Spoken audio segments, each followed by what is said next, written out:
आपला व्यवसाय कुठलाही असो त्याला योग्य ग्राहकांपर्यंत पोहोचवण्यासाठी आम्ही नेवास्कर न्यूज सोबत आपली जाहिरात करा। आपल्या व्यवसायाबद्दल अधिक लोकांपर्यंत माहिती पोहोचवण्यासाठी आम्ही देत आहोत तुम्हाला एक उत्तम पर्याय। आजच संपर्क करा आणि आपल्या व्यवसायाला एक नवीन उंचीवर नेऊन ठेवा। आम्ही नेवास्कर न्यूज, नेवास्करांच्या हक्काचं व्यासपीठ। विठ्ठलाच्या वारीला निघालेल्या एका अल्पवयीन मुलीवर काही नराधमांनी लैंगिक अत्याचार केल्याची संतापजनक घटना दौंड येथे घडली आहे। या घटनेमुळे वारकऱ्यांत एकच खळबळ माजली आहे। आषाढी वारीसाठी महाराष्ट्राच्या कानाकोपऱ्यातील वारकरी पंढरपूरच्या दिशेने मार्गस्थ झालेत। यात लहान थोरांपासून वृद्धांपर्यंत सर्वांचा समावेश आहे। सर्वांना विठ्ठल रुक्मिणीच्या दर्शनाची ओढ लागली आहे। त्यातच दौंड येथे एका अल्पवयीन मुलीवर लैंगिक अत्याचार झाल्यामुळे मोठा संताप व्यक्त केला जात आहे।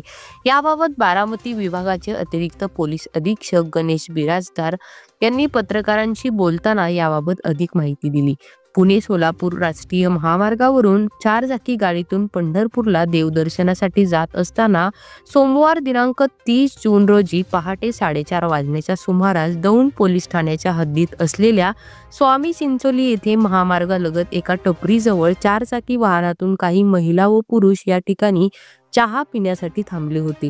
यावेळी 2 अज्ञात इसम या ठिकाणी दुचाकीवरून आले। त्यांनी कोयत्याचा दाग दाखवून डोळ्यांमध्ये लाल चटणी टाकून महिलांच्या गळ्यातील 1,50,000 रुपयांचे दागिने लुटले आणि त्यातील एकाने एका अल्पवयीन मुलीला टपरीच्या पाठीमागे असलेल्या नाल्या शेजारील झाडीमध्ये अंधारात फरफटत नेऊन तिच्यासोबत बलात्कार केल्याची घटना घडली आहे। या प्रकरणी दौंड पोलीस ठाण्यात अज्ञात व्यक्तींच्या विरोधात गुन्हा दाखल करण्यात आला आहे। या प्रकरणी दौंड पोलीस ठाण्यात गुन्हा दाखल करण्याचे काम सुरू असून पोलीस अज्ञात संशयित आरोपींचा शोध घेत आहेत। दरम्यान घटनास्थळी बारामती विभागाचे अतिरिक्त पोलीस अधीक्षक गणेश बिराजदार, दौंड उपविभागीय पोलीस अधिकारी बापूराव धडस, पुणे गुन्हे अन्वेषण विभागाचे पोलीस अधीक्षक अविनाश शिळीमकर, पोलीस निरीक्षक गोपाळ पवार, नारायण देशमुख यांनी घटनास्थळी भेट देऊन परिसराची पाहणी केली आहे। मी गाडीत मला थोडीशी झोप यायला लागली म्हणून मी गाडी थांबवली। चहाच्या डबरीवर थांबलो चहा पिण्याकरता।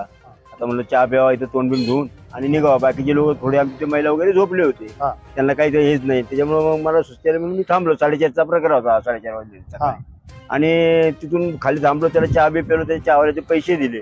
तो टपरीवाला बी तिथं जागाच होता, तो बघत होता सगळा प्रकार। पण त्याला मागून मी ते गेल्यानंतर मी म्हणलं, अरे काय बघताय बाबा तुम्ही? तुम्हाला काय माहितीच नाही? मला वाटलं तुमचीच लोक आहेत। आवाज म्हणलं आमचे लोक तुमच्या सामने एवढं बाया वळल्या, त्यात तुम्ही बघत आहे तिथं हा प्रकार कसा काय होतोय असा इथं? अहो ते दोघच होते। कशावर आले होते? काय मोटरसायकलीवर। त्यांनी आल्याला काय केलं? त्यांनी आल्याला म्हणजे सांगतो तुम्हाला, मी गाडी स्टार्ट करणार, चावी मारणार, आम्ही निघालो होतो आणि त्यांनी मला लगेच ती मिरची पावडर टाकली आणि हा माझा हात पकडला इथं, कोयता टाकेल सगळ्यांच्या डोळ्यात सगळ्यानंतर माया टाकल्यानंतर बायांच्या डिच्च्या बी टाकून दिले। मिरची पावडर टाकली नंतर मग त्यांचे काय काढून द्या म्हणले, मारेल तुम्हाला। किती सोनं नेलं त्यांनी? काय तरी 2-2.5 तोळ नेले असतील सगळ्यांनी। नंतर पुढे काय झालं? पुढे मग काय त्यांनी ते हे केलं, आम्हाला त्या मुलीला नेलं, वडून खाली वडून घेतलं, तिला बसली ती गाडीत, जबरदस्ती खाली बोलवलं, चांगला तुम्ही चल मागे तिकडं, काय बोलायचं नाही। तिकडे नेला, झाडीत घेऊन गेला, तिथं झाडीत तिला घेऊन गेला। हा झाडीत घेऊन गेला। किती वेळाने आला तो? 7-8 मिनिटांनी तो आला तिकून आणि तिला सोडून दिलं आणि ते मोटरसायकल तरी चालू केली, ते निघून गेले दोघं। ते कुणीकडल्या दिशेने निघून गेले? काय ते सोलापूर साईड कडे, म्हणजे बेगोनच्या दिशेने सोलापूरकडे असं झाला असा प्रकार झाला। दौंड पोलीस स्टेशनला काय गुन्हा दाखल झालाय? काय हा गुन्हा दाखल केलाय दौंड पोलीस स्टेशन केलाय का? हा केलाय तिकून आता दौंडवरून जाऊ इकडे आलोय। आज पहाटे दौंड पोलीस स्टेशनच्या हद्दीमध्ये 4:15 वाजताच्या सुमारास पुणे सोलापूर हायवेवर स्वामी चिंचोली या गावाच्या पुढे 200-300 मीटर अंतरावर एक प्रवासी वाहन पुणेहून सोलापूरला जात असताना त्या ठिकाणी एका चहाच्या टपरीवर चहा घेण्यासाठी पिण्यासाठी थांबलेले होते। त्यावेळेस एका वाहनावरून 2 त्या ठिकाणी युवक येऊन त्यांच्यावर जबरदस्तीने कोयता दाखवून त्यांच्या अंगातलं जे ज्वेलरी आहे त्यांनी ते जबरदस्तीने हिसकावून घेतलेलं आहे।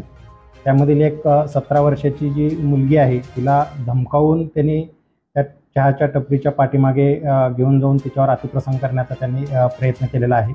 या अनुषंगाने दौंड पोलीस स्टेशन येथे गुन्हा दाखल असून सध्या या गुन्ह्याचा पुढील तपास सुरू आहे।